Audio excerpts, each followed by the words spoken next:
नमस्कार साथियों, मैं डॉक्टर मनोज प्रताप सिंह पाल यूपीएस बेरीखेड़ा भीतरगांव कानपुर नगर से इस ट्रायल वीडियो में आपका स्वागत करता हूं।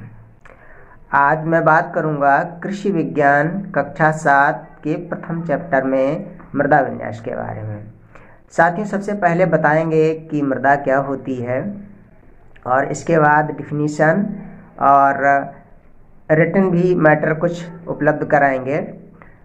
तो साथियों, जानते हैं कि आखिर मृदा है क्या, कैसे बनती है मृदा साथियों, जो चट्टानें होती हैं हमारी चट्टानों में वर्षों दर वर्षों हजारों वर्षों से जो टूट फूट होती है, फिजिकल, मैकेनिकल, बायोलॉजिकल, हर प्रकार से उसमें साल दर साल से जो उसमें क्रैक्स आते हैं धीरे धीरे, कुछ मानव द्वारा, कुछ पेड़ पौधों की जड़ों के द्वारा जो टूट फूट होती है उससे छोटे छोटे कण बनते हैं। जो कण आके हैं फिर इकट्ठा हो जाते हैं।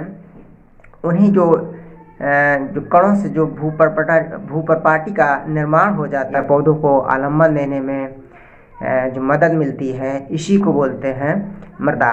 अगर सीधे शब्दों में बोलें तो चट्टानों के टूट फूट से बने बारीक कण से ही मृदा का निर्माण होता है। सीधी सी बात ये हो जाएगी।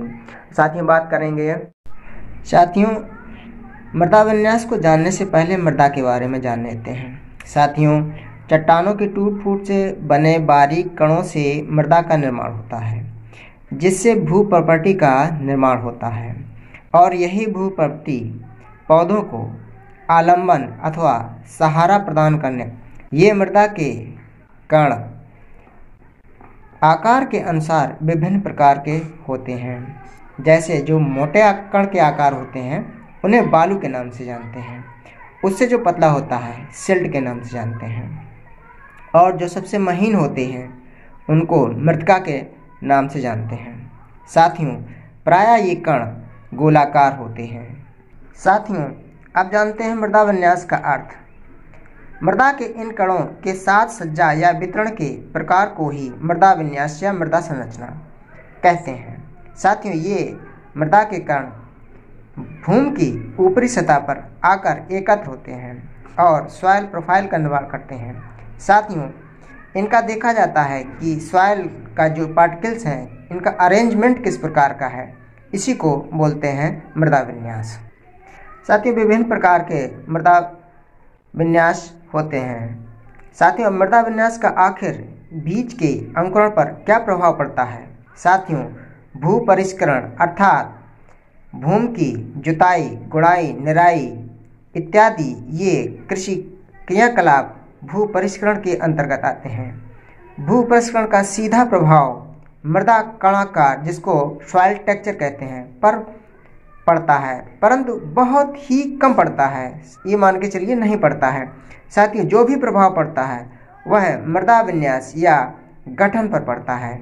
साथियों, बीज के अंकुरण हेतु यह मृदा विन्यास से भूपरिष्करण के द्वारा जो अंकुरण के लिए आवश्यक अनुकूल दशाएं होती हैं वो उत्पन्न होती हैं। जैसे मिट्टी का भुरभुरा हो जाना और उसमें एरेशन, यानी उसमें जल, वायु इत्यादि की मात्रा उपलब्ध कराना। साथियों, अब बात करते हैं मृदा विन्यास को प्रभावित करने वाले कारकों के बारे में।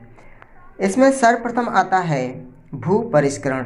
भू परिष्करण का मतलब खेत की तैयारी से लेकर बुआई और अंकुरण और उसके उपरांत जो भी कृषि क्रियाकलाप किए जाते हैं वो सारे के सारे भू परिष्करण के अंतर्गत आते हैं। साथियों, इसके बाद आता है कार्बनिक खादों का प्रयोग।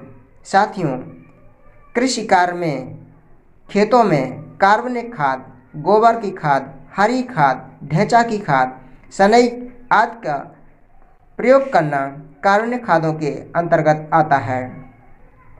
साथियों, इसके अलावा विभिन्न प्रकार के भूमि सुधारकों का प्रयोग करता भी मृदा विन्यास को प्रभावित करता है। जैसे चूने का प्रयोग, जिप्सम का प्रयोग, अम्लीय भूमि को सुधार के लिए चूना, क्षारीय भूमि को सुधार के लिए जिप्सम आदि का प्रयोग करना मृदा विन्यास को प्रभावित करता है। साथियों, इसके अलावा फसल चक्र भी मृदा विन्यास को प्रभावित करता है। साथियों वो इस प्रकार, जैसे फसल को हेर फेर से बोना, जैसे कम पानी चाहने वाले के बाद अधिक पानी चाहने वाली फसल को बोना, अर्थात चना और धान को क्रॉप रोटेशन के रूप में लेना।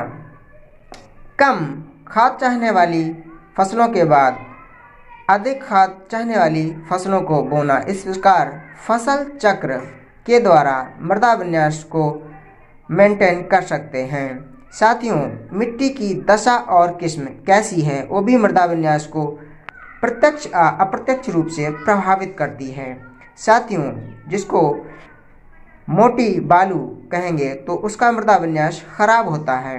दोमट या दोमट मिट्टी जो होती है वो फसल बुआई के लिए अत्यंत अच्छी और सर्वोत्तम मानी जाती है, अर्थात मृदा विन्यास की दृष्टि से सर्वोत्तम दोमट मिट्टी कहलाती है। साथियों इसके बाद उर्वरकों का प्रयोग हम लोग urea, DAP, muriate of potash इत्यादि फसलों को उगाने के लिए देते हैं, जिसमें से खादों का अधिक से अधिक प्रयोग न करके संतुलित रूप में प्रयोग करना, जैसे धान फसलों के लिए जो रेशियो है उसको अपनाना और जो दलहन फसलों के लिए रेशियो है उसको अपनाना। अत्यधिक खाद मृदा के स्वास्थ्य के लिए और मृदा विन्यास के लिए हानिकारक होता है।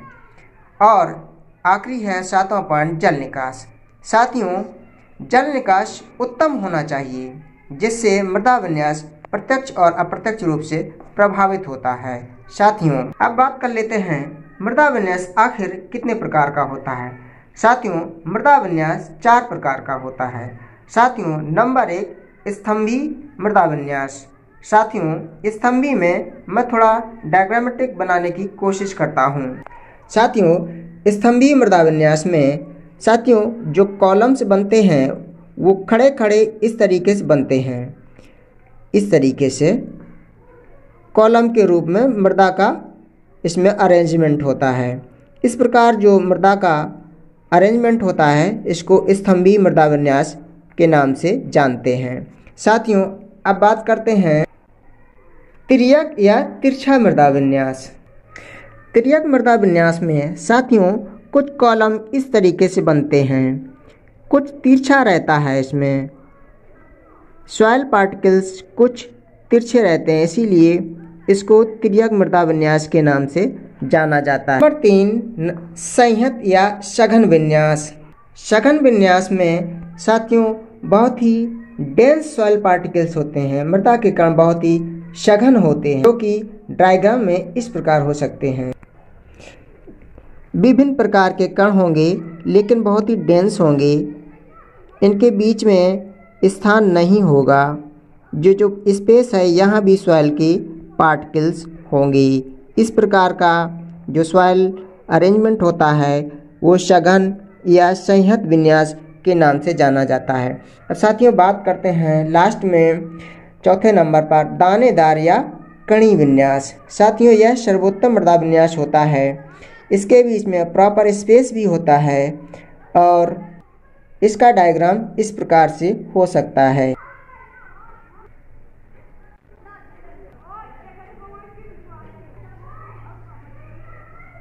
साथियों जो इस सॉइल पार्टिकल्स के ये विभिन्न प्रकार के ये सॉइल पार्टिकल्स हैं, इनके बीच में जो स्पेस बचता है इसको साथियों रंध्रावकाश बोलते हैं। साथियों अब जानते हैं रंध्रावकाश के बारे में।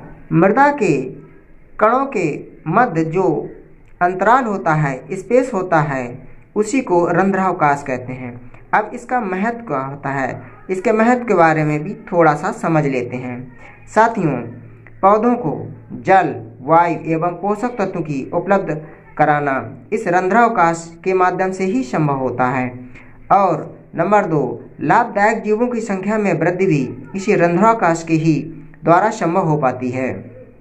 नंबर 3 पौधों की वृद्धि, इसमें आवश्यक घुलनशील जो पोषक तत्व होते हैं उनकी उपलब्धता सुनिश्चित करने के लिए रंध्रावकाश अति महत्वपूर्ण भूमिका निभाते हैं। साथियों जड़ों की समुचित विकास और वृद्धि के लिए भी रंध्रावकाश का होना परम आवश्यक है। इसी में ही मृदा जल उपस्थित रहता है जो कि पौधों की वृद्धि में सहायक होता है। साथियों, अब जान लेते हैं आखिर मृदा जल क्या होता है और यह कितने प्रकार का होता है। साथियों, मृदा जल जो भूमि के अंदर पाया जाए कणों में, इसको मृदा जल कहते हैं। साथियों, यह 3 प्रकार का होता है। नंबर 1 गुरुत्वीय जल, इसको ग्रेविटेशनल वाटर कहते हैं। नंबर 2 केशिका जल या कैपिलरी वाटर। नंबर 3 आर्द्रताग्राही या हाइड्रोस्कोपिक वाटर कहते हैं। साथियों, पौधों के लिए उपलब्ध जल को केशिका जल या कैपिलरी वाटर के रूप में जानते हैं, क्योंकि गुरुत्वीय जल बारिश का जो भी पानी होता है वो भूमि के अंदर चला जाता है, इसी को गुरुत्वीय जल कहते हैं। और नंबर 3 जो आर्द्रताग्राही जल होता है, यह पौधों के लिए अनुपलब्ध होता है। यह बहुत ही उच्च ताप पर इसको गर्म करने पर भी सॉइल पार्टिकल्स में जो वाटर अवेलेबल होता है वो प्राप्त हो सकता है, अर्थात यह पौधों के लिए भी अनुपलब्ध रहता है। साथियों, गुरुत्वीय जल या ग्रेविटेशनल वाटर जो वर्षा का जल होता है वह सीधे इन्फिल्ट्रेशन होके सीधे भूमि के अंदर चला जाता है।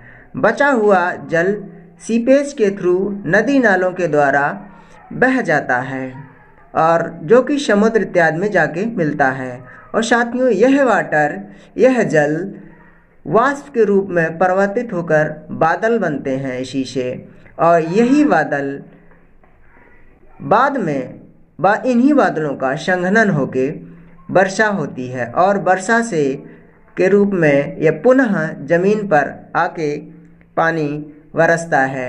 साथियों, वर्षा का जल ओले और इत्यादि हिमपात आदि के रूप में जमीन पर आता है, जो कि वर्षा का एक माध्यम होता है। इस प्रकार जल के तीनों रूप में परिवर्तन होना, ठोस, द्रव, गैस में, अर्थात इससे यह सिद्ध होता है कि जल का नाश नहीं होता है, यह अविनाशी होता है। साथियों, जल का ये तीनों रूपों में परिवर्तन ही जल चक्र या हाइड्रोलॉजिकल साइकिल के नाम से भी जाना जाता है।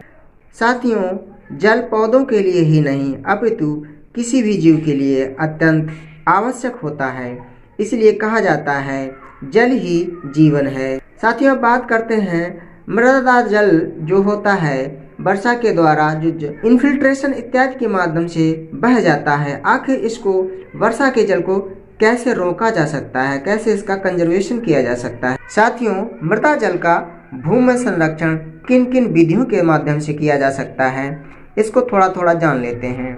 जैसे साथियों, निराई गुड़ाई और जुताई द्वारा जो भूमि में केशिका नली बनती हैं उसको निराई गुड़ाई के माध्यम से तोड़ दिया जाता है, जिससे पानी का वाष्पीकरण कम होता है और या नगण्य हो जाता है, रुक जाता है। साथियों, जुताई के बाद खेत में पाटा लगाने से भी मृदा का जलहास कम होता है। इसी प्रकार साथियों, जो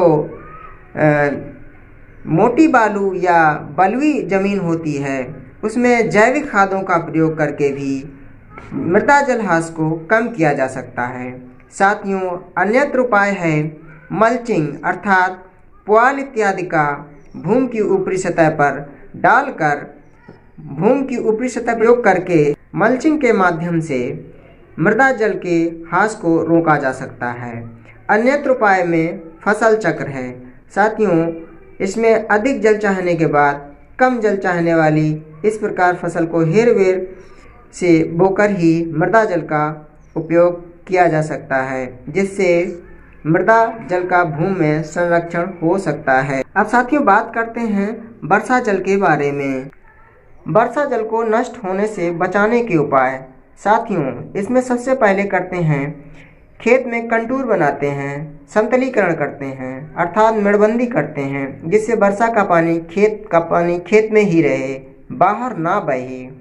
गर्मियों की गहरी जुताई, ढाल के विपरीत जुताई करना, छोटे छोटे बांधों का निर्माण करना, वृक्षारोपण करना, छैलने वाली फसलों को उगाना, झीलों, पोखरों, तालाब इत्यादि की पर्याप्त सफाई व इनकी खुदाई करके गहरा करना, ताकि वर्षा का पानी इनमें आकर रुक जाए। साथियों, छत पर जल का संग्रह करना अर्थात रूफटॉप वाटर का कंजर्वेशन करना।